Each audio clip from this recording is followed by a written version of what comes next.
on my email. I acknowledge that's what's on my email, but that's a kind of my sporting teams know me as Bud, but I've always introduced myself as Pastor Clifford, and or Robert is my first name. Clifford is some people's first name, but it's my surname. And but out of respect, I'm going to endeavor to refer to you as Mr. Whatcott, and I understand that you phoned and spoke with Angela Honey by name at our synod office in Winnipeg, and this has come down to me in an indirect way, not directly from her, but that you expressed a concern, and this is why I want this recorded. You expressed a concern about the influx, the normalization of transgenderism. No, what I said is I disagreed with the church. Oh, sorry. Yep. Yeah, I disagreed with the church discipline, and I was very clear that you're not pro-transgender, which I don't believe you are. And I was very clear that you're not pro-LGBT, but I was also very clear, and I do think it's a sin. So to be clear, I think you're in the wrong on this point, and I don't think it disqualifies you in any way from being a pastor. I think it's entirely correctable, but using gender pronouns that are at odds with biological reality, no matter how well intentioned, that's still dishonest to sin. And even though I think you intended to bring a transgender individual to the gospel, I think in some ways you're denying them the opportunity to repent. And then I told her that what you really disciplined me on was my Church of the Flying Spaghetti Monster and zombie ministries, which I certainly think that you're in error disciplining me 10 years after the fact, and I doubt that was really the issue, because it never came up in the last 3 years. No, up until that point, it had been not public, at least in the church. But 3 interruptions of the sermon on Easter Sunday, when I had at the beginning of the sermon, and I've also I offered to you, and I will to Angela Honey, a copy of the sermon. I offered you a manuscript at the very beginning. I said, and I'm reading from what I had written. Now, some of you may have heard this story before. That was the first time. It would stick with me because I knew the transvestite you were talking about. Yeah, and so I had that, and that line about don't spoil a punchline for the others. So when you came out with, she was in Vancouver Penitentiary and trashed it there. Yeah, I know all that, but that had absolutely nothing to do. No, and that didn't even have anything to do with my concern. My concern was you're leading the flock astray by referring to him as she and her. That was my concern. The rest of the story is merely anecdotal as far as I'm concerned. Should I ask to see your birth certificate, Bill, so that, Mr. Whatcott, even before I use the word Mr., should I ask to see your birth certificate so that I can see your gender assigned at birth and know that I'm addressing you with the proper pronouns? Well, the good news is God has, with very few exceptions, made us distinct enough that by looking at my mustache and pot belly and male shoulders, I'm a male, so you can pretty much safely call me Mr. Whatcott. When you look at my wife, you know her feminine features. Now, I would say in those less than 0.5% cases, one I think of that I also knew about, because I was living there when it happened in the Philippines, Jeffrey Laude, who went by name Jennifer, he deceived a Marine and picked him up for sex. And the Marine only found out he was a male when he put his hands down the pants. And that transvestite unfortunately wound up dead. That Marine was calling Jennifer only because he didn't know better. You know who Cynthia is. You know Cynthia is a biological male, and even in a dress the guy looks like a male, where Jennifer or Jeffrey looked very feminine and could fool people, and it ultimately cost him his life, because when the Marine found out he picked up a man and was frolicking with a man, he became very upset. Yeah. I'm not quite sure where you want to go with this. That you thought that this was worth interrupting an Easter Sunday sermon. You're probably more aware than I am of on the Criminal Code of Canada, disrupting a church service. I doubt this would rise to a criminal code offense. That would be more what Pussy Riot did in Russia when they were swearing and went up on the altar. And which, normally I wouldn't interrupt the service. I even asked if I should apologize, because I did get a pastor counsel before going to the district. The problem is Pastor... What pastor counsel did you get? Pastor Gerhard Wilch, who I think you're aware of. He's Lutheran Church Missouri Synod. Yeah, because I did want to know if I'm in the wrong, because I don't think I am. And if I am, I want to be aware of it. And normally, I agree, 99% of the time you don't interrupt a service, but I don't think you're getting what kind of heresy this is. This is almost like modern day Arianism. This is our new Arianism, where even clergy get deceived with the gender ideology.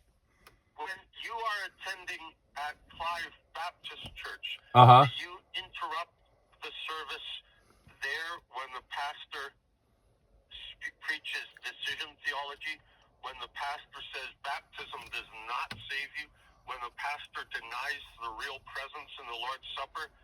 Do you interrupt? Never, not once. But I also think a lot of the disagreements there are secondary. They don't endanger salvation.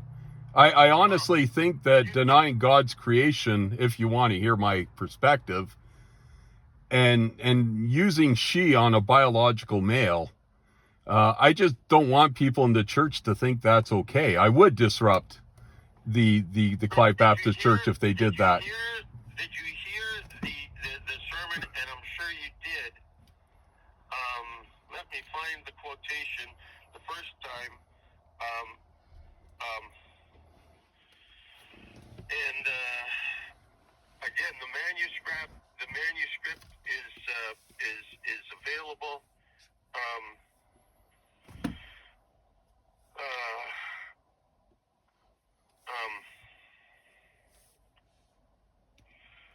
The manuscript is available. I just have to find it again. Well, I remember your sermon, and you certainly said that Mr. Kavanaugh led a... No misunderstanding. I am in no way endorsing her choice. It is wrong. It is sinful. It is against God's will, these sex change operations. That's on page 11 of 15. On page 14 of 15. And again, that's wrong. That's perverse. That's sinful. I got it, but the problem is... On your phone, then. Was that a time when you were on your phone? And if the children are listening, please, Lucas, Nikki, do not go on your cell phone during a church service like you saw your dad do. Yeah, actually, you sort of made my point there. Like, you're certainly not in the ELCIC. You call it wrong and sinful to your credit.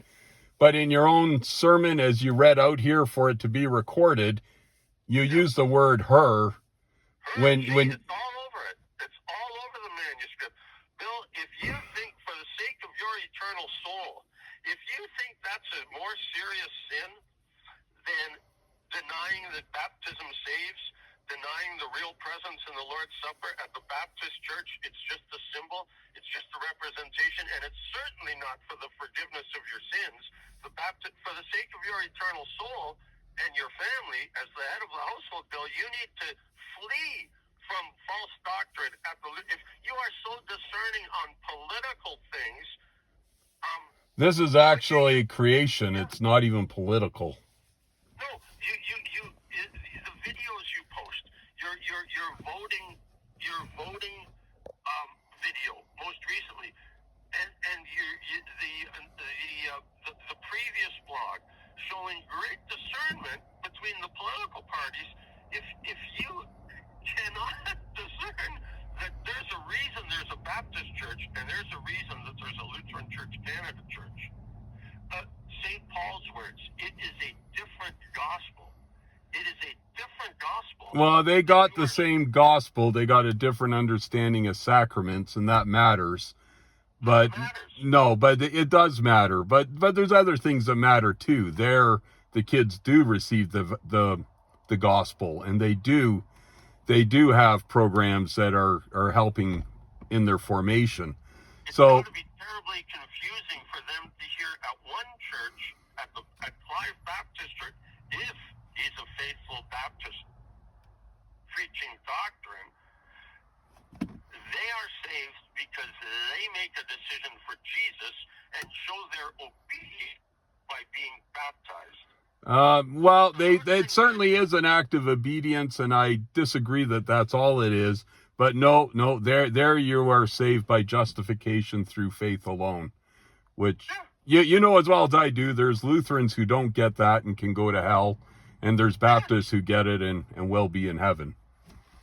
Well, I don't know how you don't see, like, do you do any outreach to the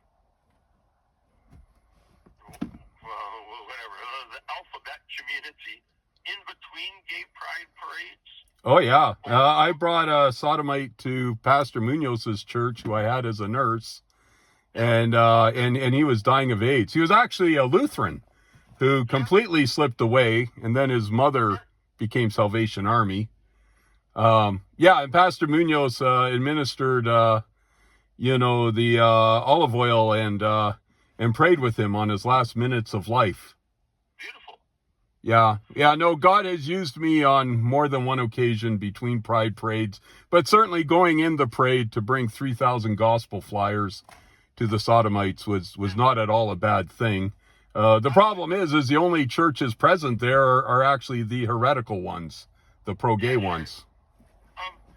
If I could find an email, just like you, offered to march in the inaugural, first gay pride parade in Kincardine, Ontario, with a processional cross.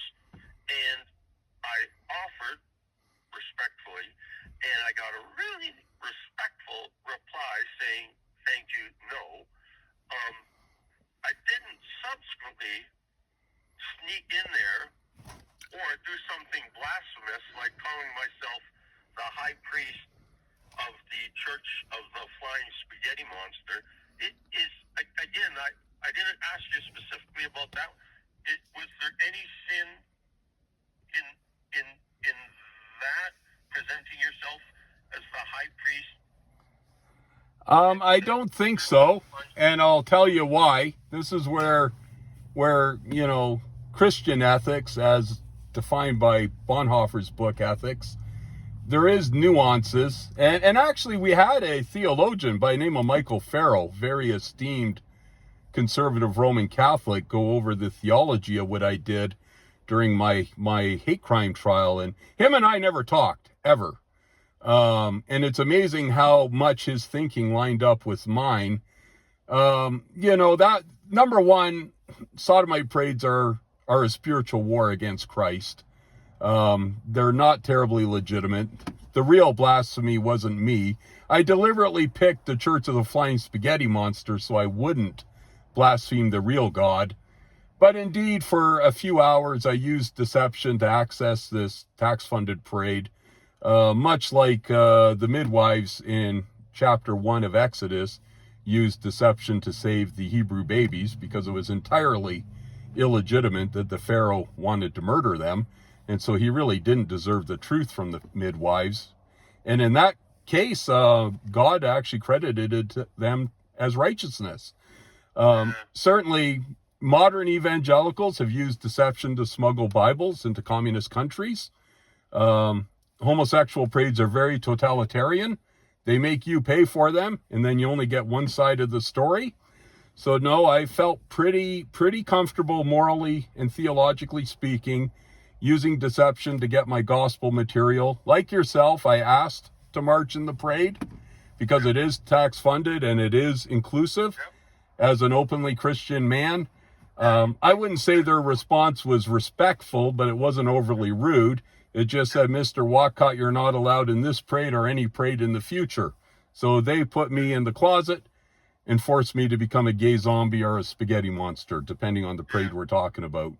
And yeah, so St. Paul says, preach the gospel and be all things to all people, that you can save some. So I was a gay zombie for a couple hours and got 3,000 gospel flyers on the parade route inside 30 minutes. It was really quite amazing, and there was some good fruit out of it. Yeah, that on Sunday going out the church door, I'm going to come back to St. Paul there, but you used the example of the spies going into the Holy Land, and Luke. Oh yeah, and Rahab the harlot deceived the. Sorry, I've got an incoming call. Oh. I think it might be Miriam. Just one moment, please. No problem.